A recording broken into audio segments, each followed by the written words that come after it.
بسم اللہ الرحمن الرحیم۔ صحیح بخاری 558، حدیث نبوی صلی اللہ علیہ وسلم۔ قال قال النبی صلی اللہ علیہ وسلم۔ حدیث نمبر 558، صحیح بخاری۔ عن عائشہ رضی اللہ عنہا ان النبی صلی اللہ علیہ وسلم دخل علیہا وحازت بصرف۔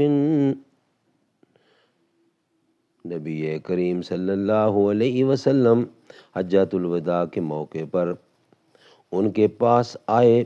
وہ مکہ مکرمہ میں داخل ہونے سے پہلے مقام صرف میں حائضہ ہو گئیں۔ اس وقت آپ رو رہی تھیں۔ حضرت صلی اللہ علیہ وسلم نے دریافت فرمایا کہ کیا بات ہے؟ کیا تمہیں حیض کا خون آنے لگا ہے؟ حضرت عائشہ صدیقہ رضی اللہ عنہا نے عرض کیا کہ جی ہاں۔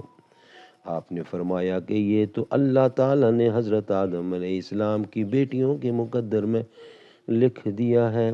تم حاجیوں کی طرف تمام اعمال حج ادا کر لو۔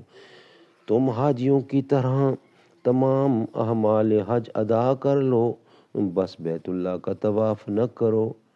پھر جب ہم منی میں تھے تو ہمارے پاس گائے کا گوشت لایا گیا۔ بس میں نے پوچھا کہ یہ کیا ہے؟ لوگوں نے بتایا کہ آپ صلی اللہ علیہ وسلم نے اپنی بیویوں کی طرف سے گائے کی قربانی کی ہے۔